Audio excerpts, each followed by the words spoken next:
Et voici l'histoire, le lutin de Bois Petit. Vous connaissez Bois Joli? Voilà, ça se passe ailleurs. Ça se passe à Bois Petit. Il y a reçu le pustule, le lutin. Un lutin, vous savez que c'est un petit personnage tout petit qui vit dans la forêt. Et là, il y a les villageois de Bois Petit. Au village de Bois Petit, tout le monde connaît Russule Pustule. C'est une épouvantable sorcière, sans aucun pouvoir, mais au terrible caractère. Et comme elle s'ennuie ce matin d'hiver, elle cherche un mauvais coup à faire. Russule Pustule enfile son manteau usé, son chapeau troué et s'en va dans la forêt. Soudain, entre les sapins, elle aperçoit un lutin. Son nez retroussé et tout givré, et une pomme de pin se balance au bout de son bonnet.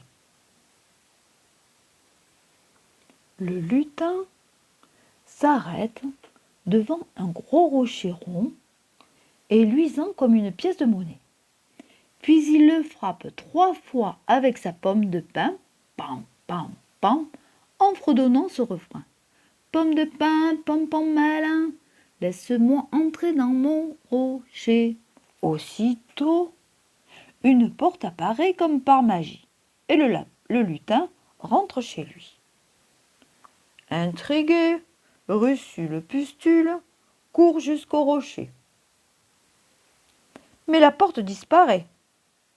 Crotte de Ragondin, je veux découvrir ce que cache ce lutin. Russule Pustule tourne autour du rocher. Comment entrer? Elle se gratte la tête. Pas d'idée, rien.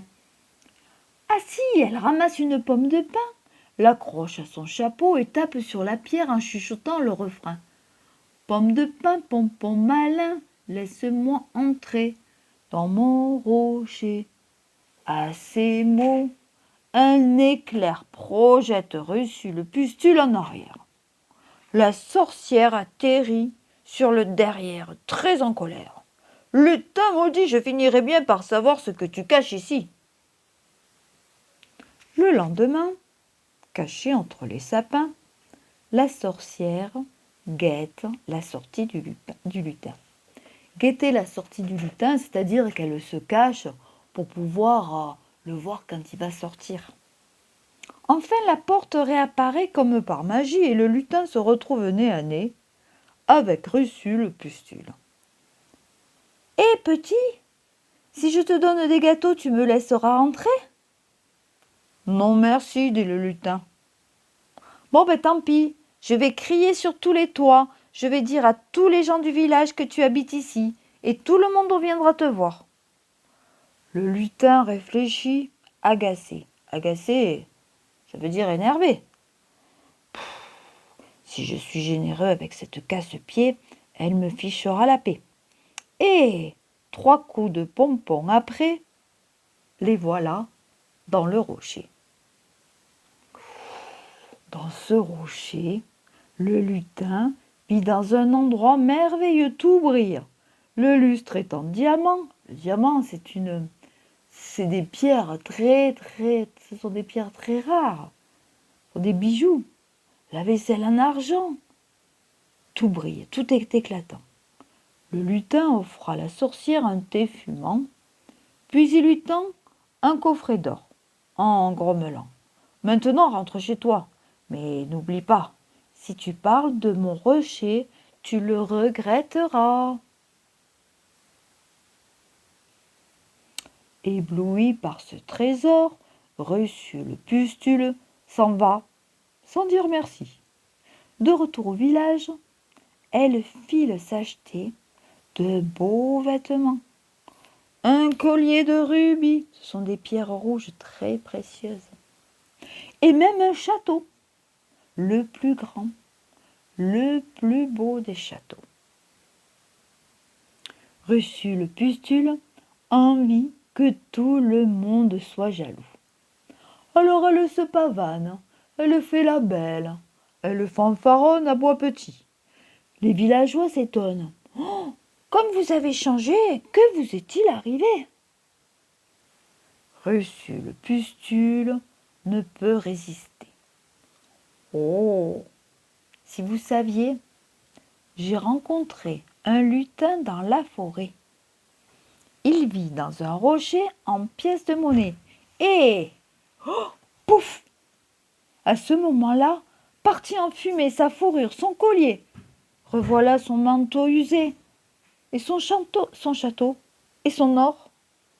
Envolée, elle se retrouve avec ses vieux habits usés, son chapeau tout troué. Et oui, vous vous souvenez que le lutin lui avait bien précisé de ne jamais dire où il habitait. C'est pour ça qu'elle avait eu de l'or. Elle ne l'a pas écouté. Tant pis pour elle. Adieu la belle vie, Russule Pustule. Rouge de honte et de colère, la sorcière court jusqu'au rocher et tambourine contre la pierre. Rends-moi mon or, bougre de ver de terre. Rends-moi mon or. Le lutin sort de chez lui, très mécontent. Eh, c'était mon or d'abord, et tu n'avais qu'à te taire, stupide sorcière. Russule Pustule se jette sur lui. Oh, je vais te réduire en bouillie. Et elle l'attrape par les pieds et elle le secoue. D'un bond, le lutin s'échappe et s'écrie. Sorcière mal lunée, change-toi en rocher. À l'instant, Russule Pustule se change en une énorme pierre en forme de chapeau de sorcière. Comme ceci. Le lutin, lui, a eu sa dose d'ennui. C'est décidé, il ne sortira que la nuit. Et si un jour vous passez par Bois Petit, allez donc faire un tour dans la forêt sous le ciel étoilé. Et vous verrez peut-être 2 étranges rochers et une pomme de pin au bout d'un petit bonnet. Et voilà, l'histoire est terminée. J'espère qu'elle vous a plu. Bye bye.